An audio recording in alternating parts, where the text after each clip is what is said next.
पुण्यातील दौंड गोळीबार प्रकरणी राष्ट्रवादीचे आमदार अडचणीत, शंकर मोंडेकरांचा बंधू बाळासाहेब मोंडेकरांसह इतर आरोपी ताब्यात।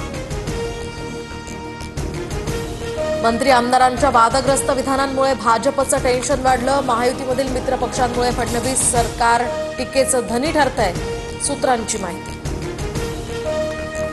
सरकारचेच संकटमोचक हनी ट्रॅपमध्ये अडकलेत, आमचे तरुण 4 खासदार सुद्धा अडकले आणि अडकवले, संजय राऊतांची टीका।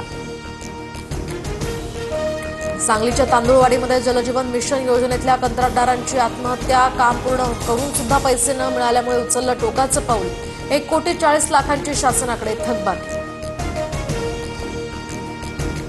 90,000 कोटीहून अधिक रुपयांची बिलं थकीत, हजारो कंत्राटदार बिलं मिळण्याच्या प्रतीक्षेत, रोहित पवारांचं ट्विट। हर्षल पाटीलच्या आत्महत्या सदोष मनुष्यवध, कंत्राटांचे पैसे न दिल्यानं आत्महत्या होणं हा खून, राज्य डबघाईला आलंय, संजय राऊतांचा आरोप।